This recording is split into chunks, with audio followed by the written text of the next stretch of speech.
Good morning, everybody, and thank you for tuning in to the Capitalist Cast today. Joining me is Lowman Henry. Lowman, you are a man who wears many hats.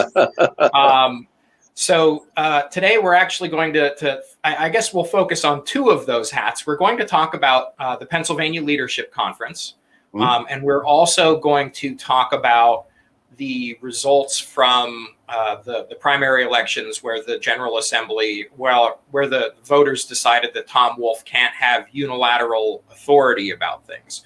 We'll come to that second one in a little bit. I want to talk about the Pennsylvania Leadership Conference, which is, really the premier conservative event in Pennsylvania. Can you give us an update on that and how things are looking for this year? Well, things are looking very positive at the moment, Leo. Fortunately, we had originally scheduled the conference for April, but back in January, we looked at the pace of recovering from the COVID pandemic and decided that probably by April, things weren't going to be where they needed to be. That proved to be correct. We moved the conference to June 11th and 12th, so it's about 2 weeks or so away. And June 11th and 12th at the Radisson Penn Harris Convention Center in Camp Hill. And the governor, even with his wings clipped, will be ending all of the gathering restrictions, et cetera, as of this coming weekend, Memorial Day.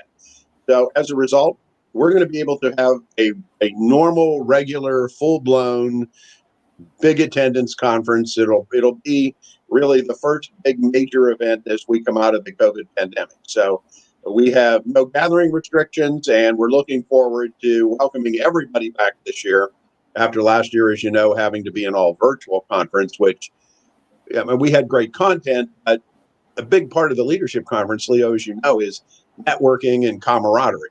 And all that is going to be returning on June 11th. Yeah, and I know I am very much looking forward to it. It sounds like it's going to be a great event. We have the website for it. It's paleadershipconference.org, scrolling across the bottom of the screen. So anybody who's not interested in it, you can check out the lineup and do the registration and everything there. Lowman, who are the keynote speakers? What's the rundown for the weekend looking like? Well, we have, shall we say, very active interest in people who want to speak at the conference this year, and probably twice as many people want to speak as what we have time for. The conference, by the way, does begin on June 11th. We have workshops from 9 to noon. At noon, we're going to kick off the conference. The Reverend C.L. Bryant, who is a nationally syndicated radio host, he works for Freedom Works, is going to be our kickoff speaker. We're really excited. And we're getting a lot of interest in the Friday evening dinner. Our featured dinner speaker this year is Jesse Waters. And Jesse Waters, I'm sure, will be familiar to most of our viewers as one of the hosts of The Five on the Fox News Channel and Waters World. So Jesse's going to be the dinner speaker Friday. Last year, we had Jason Chaffetz, who is a Fox News contributor, had been scheduled to be our dinner speaker. Since we had an all-virtual conference, we obviously didn't have a dinner. So Congressman Chaffetz was he was very flexible. He worked with us.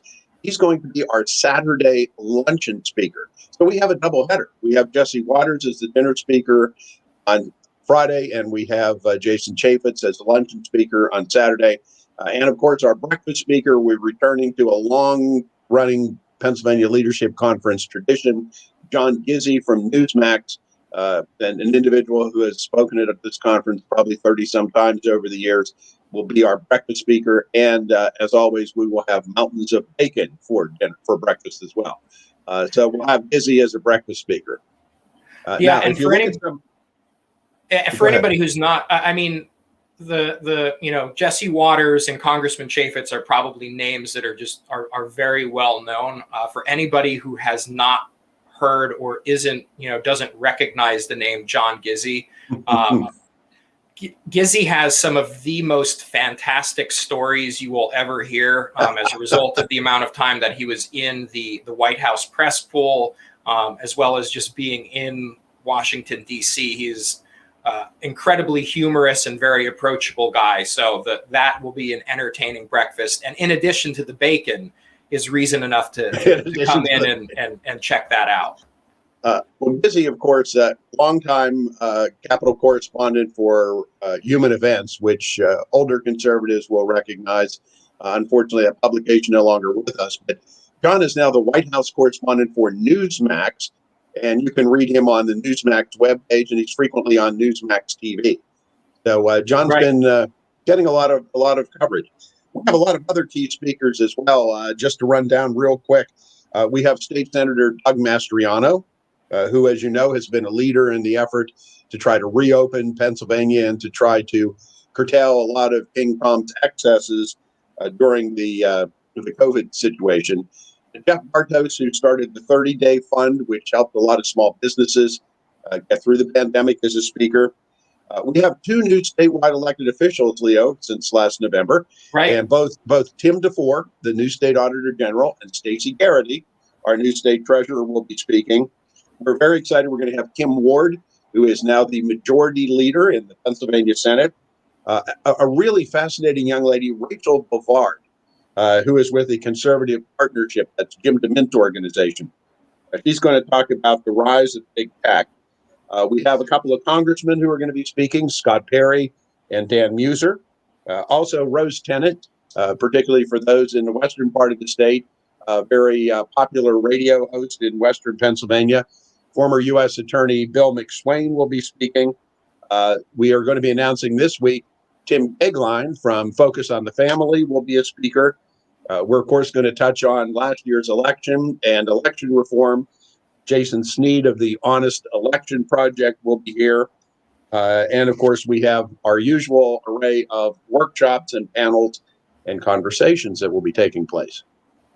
Yeah, it is always a fantastic event. And it sounds like there is just a real, it's a real powerhouse lineup this year in terms of not just the national speakers, but some of the state speakers as well. I know we've had Stacey Garrity on our show. We haven't had Tim DeFore on yet, but it's going to be really interesting not only to hear from folks who are in government, but also it sounds like in terms of some of the speakers, it's going to be a who's who of people who might be running for governor and or senator next year, or U.S. senator next year. So this is going to be, it's going to be a great conference just, for the speakers, but also for the panels and really, as you mentioned earlier, the networking opportunities that folks will have. Yeah, relative to candidates for next year, there are several people who are going to be speaking who are going to be, they're going to be talking about specific issues. They're not speaking as candidates, but who either have become or are likely to become candidates for governor or U.S. senator. Also, too, we've been contacted by, just about every potential candidate for governor and U.S. Senate. So even if they're not on the agenda, you're going to have as an attendee the opportunity to meet and interact with most of the candidates for our statewide offices. Next year, Leo, for the 2022 conference in April, it's April 1st and 2nd next year, we're going to actually have a debate, and we're going to invite all the candidates for governor and U.S. Senate to be part of the agenda. But this year, some are on the speaking agenda, others will be there, but you're going to have a real opportunity. And one of the nice things here, Leo, unlike CPAC, which is a great event, but there are thousands and thousands of people, so you don't really have an opportunity to meet speakers and the candidates and whatever. Here, it's just the right size.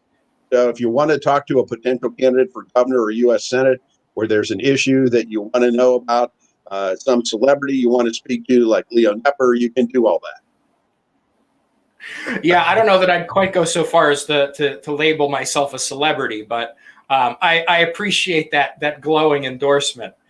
I will, and it is, it's not something that folks, if you haven't been to the PLC before, you really don't appreciate just how many opportunities you have to talk to people.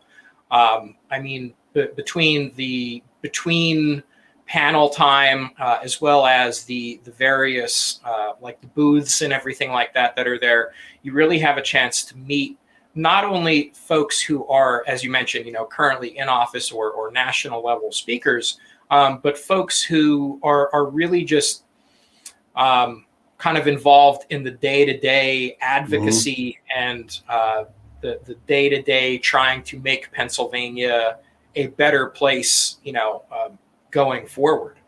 It's a fantastic opportunity for folks who haven't been there. I would recommend it. It's really the highlight of the calendar in terms of getting to meet people. And it's a fantastically just well organized event. And how many years now is this one going to be? This will be actually the 32nd year. The conference was founded in 1989 as Ronald Reagan was leaving office in order to carry the conservative message forward. Actually, a couple of college students had gone to CPAC and came back to Pennsylvania and talked with Fred Anton, who for many years was chairman of the Pennsylvania Manufacturers Association, which is the parent organization of the Leadership Conference, and wanted to have a state level conference like CPAC. And we've been doing it now for 32 years. And here's another interesting fact, Leo. A lot of folks say, "Oh, well, I can't afford to go." Well, I'll tell you what we do. We have a lot of very generous sponsors, including the Citizens Alliance of Pennsylvania. And as a result of their generosity, we're able to keep the registration fee very low. So the registration fee is only $95. And for that $95, it includes the dinner event with Jesse Waters. It includes the breakfast event with John Gizzi. It includes the lunch event with Jason Chaffetz, and all the speakers and panels and workshops and all those sorts of things. So $95 for 2 days of all of this with major speakers. We think that's one of the best deals going. And if you go to paleadershipconference.org, you can register. And I'm very pleased to say registration has been very brisk over the last couple of weeks. We've all been to some degree shut out of being able to interact with each other over the past year or so. And finally, the reins are off, and everybody is free to once again be free citizens. And I think the timing is perfect. Everybody's ready to get back together and get back to work. Yeah. I think it's going to be a great event this year, and as you mentioned, it's going to be at 100% open kind of capacity. So this will be one of the first statewide events that'll be going on after all of those restrictions are lifted. So for anybody who has not registered yet, be sure to visit the paleadershipconference.org website. If you need more information about who the speakers are, you can find that there, and you can also do the registration there. I do, at this point, want to pivot. I'm going to have you put on another hat. And I wanted to talk to you about the results of the primary election, particularly as it relates to the governor's emergency authorities. Well, it's interesting. The theme of the conference is restoring our liberty. And as you look at results of the primary election that occurred last week, Pennsylvania citizens took a giant step toward doing just that. Leo, as you know, we had these two proposed constitutional amendments, state constitutional amendments, that would rebalance the use of emergency powers in Pennsylvania. Up until now, Tom Wolf has exercised absolute draconian dictatorial power over Pennsylvania. And we actually have a law where the legislature is able to end these emergency powers. And they did just that. However, the governor took the issue to the Supreme Court of Pennsylvania.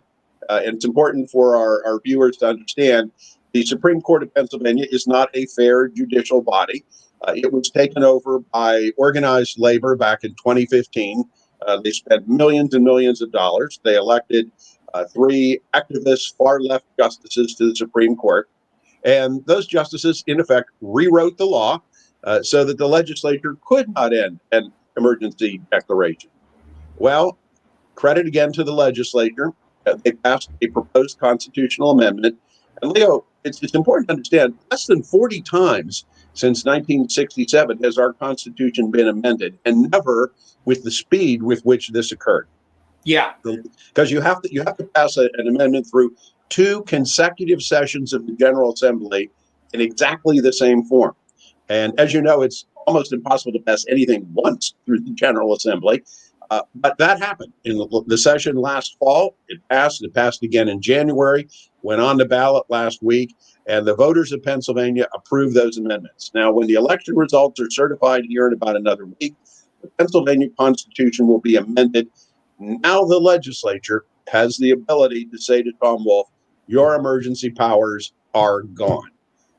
We'll see whether or not that happens, but now we've empowered them to do just that. So kudos to the voters of Pennsylvania for standing up and reclaiming our liberty.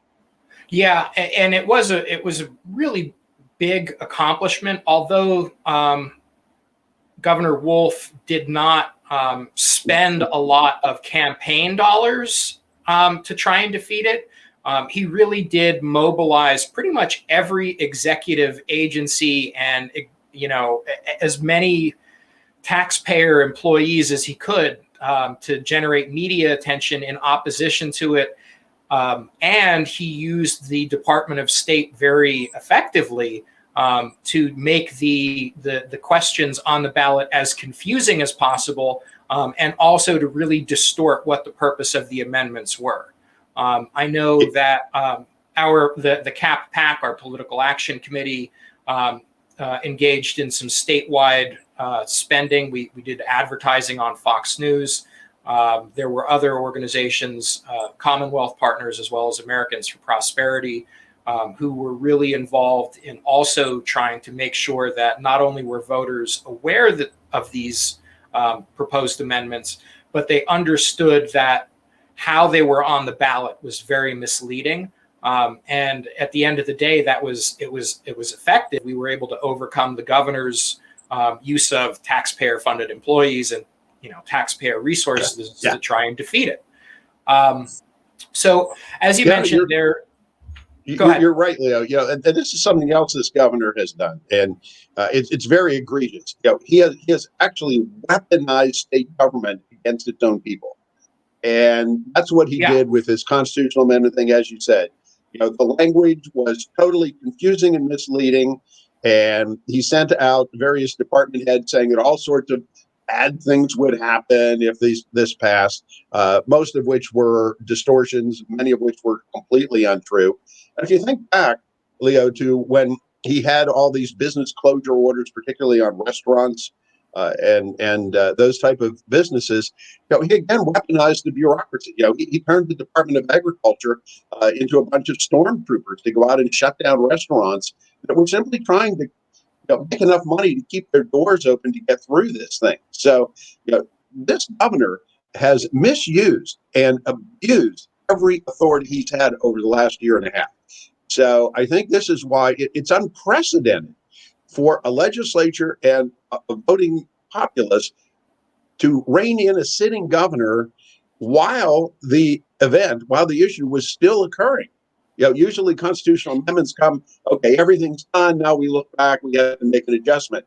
This wasn't to make an adjustment looking back. It was to stop what the guy is doing now and give Pennsylvanians the ability to go about living as free people like states such as Florida and Texas can already do.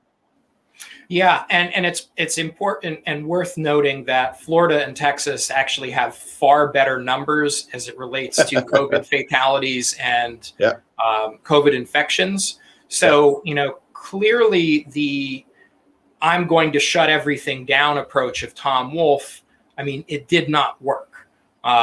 Whereas when you had the more targeted efforts, as you see in some of the southern states like Florida and Texas, while their numbers were initially higher than Pennsylvania's, as things went on, outside of when you look at nursing homes where Governor Wolf, again, forced nursing homes to take sick people back into them, we really have seen the southern states that the media and the governor and, not yet President Biden really point to and try and pillory really outperformed everyone else. So, clearly when people are given accurate information and the government understands that people are free and are, can make their own decisions like adults, good things happen. Treat us like adults for a change. You touched on that whole nursing home thing. I don't want to digress too much, but personally, if you look at it, more than half Something like last time I looked, about 66% of the COVID deaths in Pennsylvania came in nursing homes as a result of policies that Tom Wolf and former Health Secretary Dr. Rachel Levine had in place, sending COVID positive individuals back into nursing homes. My personal belief is if we had an attorney general who was interested in justice rather than in becoming the next governor, there would be a criminal investigation into that, just like is occurring in New York, where Governor Cuomo had similar policies. But personally, I think the governor and the former health secretary should be held criminally responsible.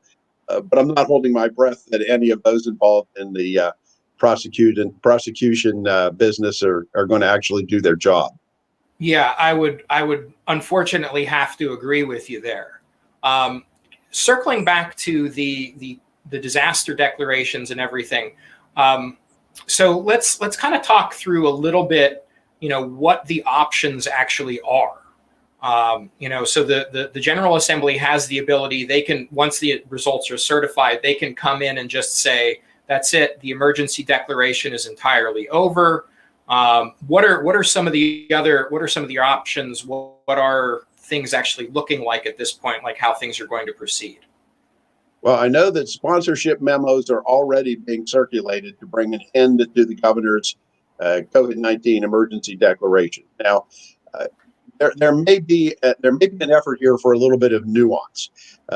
Tom Wolf, of course, has refused the whole way through this to cooperate or work with anybody, be it the legislature, be it the individual stakeholder groups in business or whatever who've been affected. Now his back is against the wall. He either is going to have to negotiate with Republicans in the General Assembly, or they will simply bring an end to all of his emergency powers. Now, there are some federal dollars that are tied to emergency declarations that the state will want to continue to have.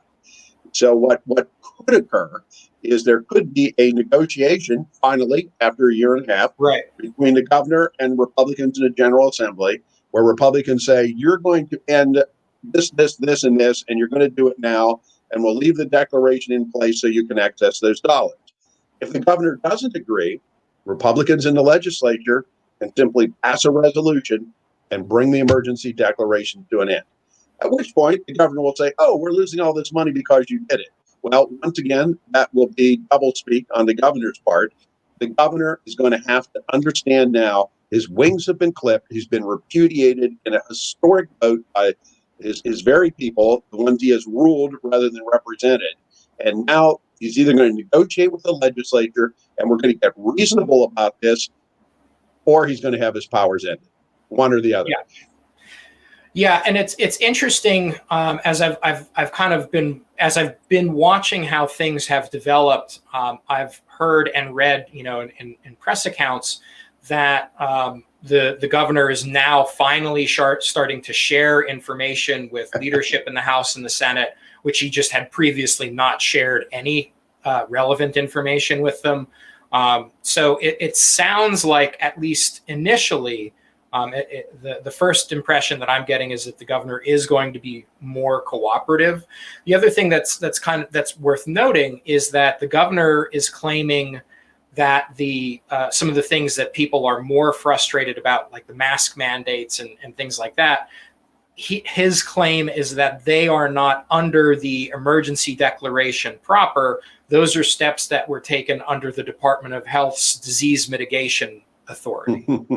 Of course, he's going to have more excuses than you can count, and is going to point to he'll dredge up some obscure law from 1849 or whatever to justify it, and he can try that. But the bottom line is, if the legislature, if the legislative leaders actually go in, and they go in determined and with a spine to stand up to this guy, they can say, we don't care whether this is under a law or under your emergency declaration. Either you end it or we'll end your emergency declaration. What he doesn't want to have happen. So right now, the legislature has the power to bring this wolf to heel, and they need to do it. They need to do it now. Pennsylvanians need to get back to work. We need to get our economy going. That vaccine is out there. We're now at something like 55% of the state's population has received at least one shot. That the governor has set this 70% goal. which is probably realistic, but could take months to reach. He's just trying, Leo, he's trying to cling to this emergency power. It's gone to his head, and he's exercised it unilaterally, and it's now being taken away. So it's now up to Republican leadership in the legislature to go to this governor and say, enough is enough. All this stuff is going to end, and we're going to get Pennsylvania open again.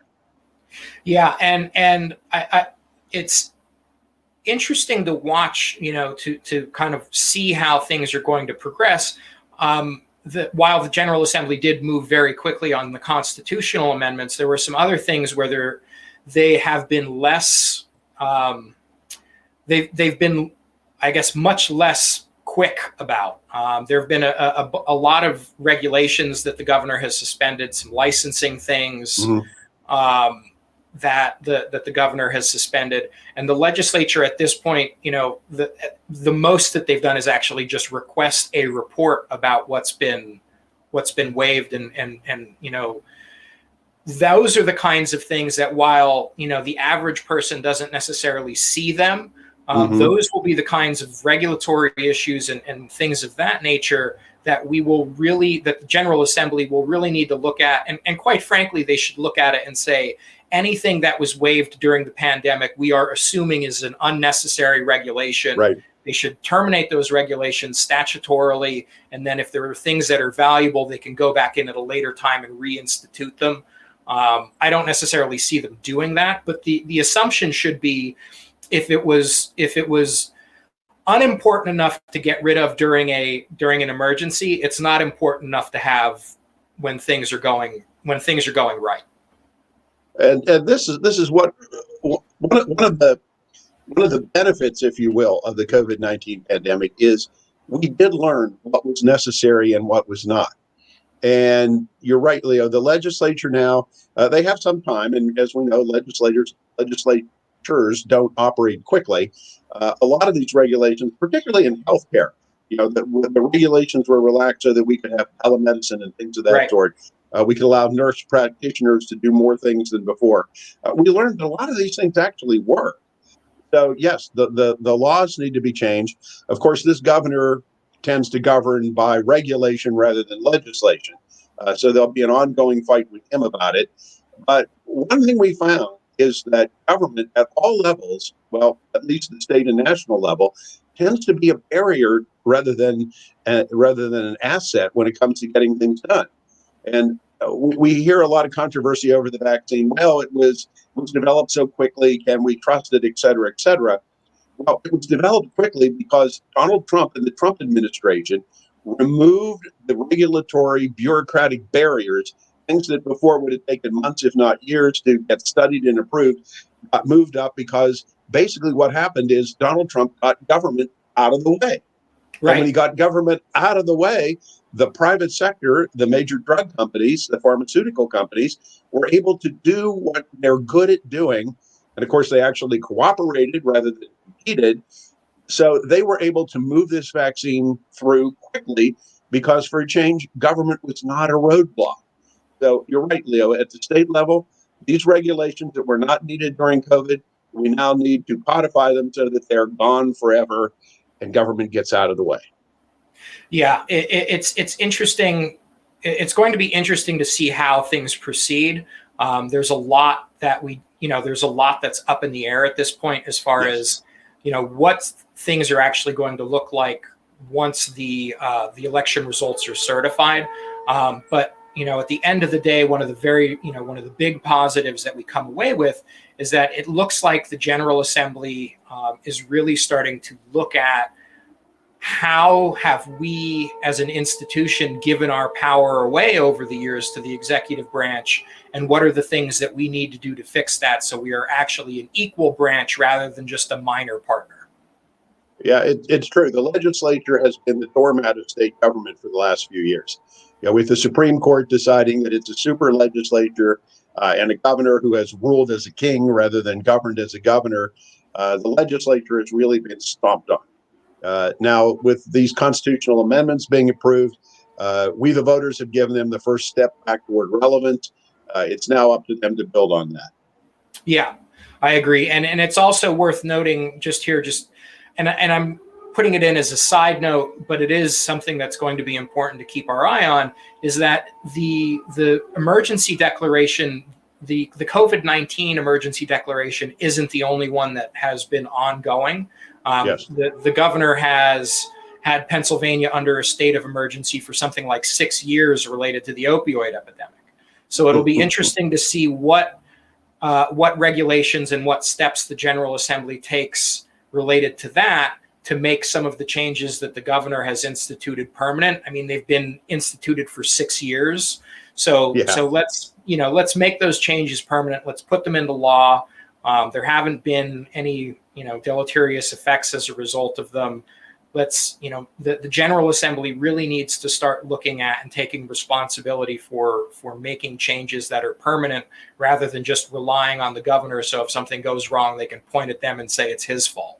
Right. Well, there's much work to be done. We've learned a lot. We've taken the first steps toward restoring our liberty. That's an important thing. And of course, we do have a gubernatorial election that is now underway, with candidates announcing every couple of weeks here. So we're going to have a highly competitive race for governor in 2022 against the backdrop of all that's happened. It's going to be fascinating. And just to circle back, Leo, we're going to be talking about all of these issues, and we're going to have most of these individuals who are going to be players in that at the Pennsylvania Leadership Conference on June 11th and 12th. I really hope that your viewers will go to paleadershipconference.org and register, because we're going to have a full-fledged event. We don't have any limits. Yeah, it's going to be a fantastic event. I would also, if you're watching, make sure to go to paleadershipconference.org to get registered. There is going to be a lot of discussion about the legislature's role in restoring liberty to the state. So, Lowman, I appreciate your time.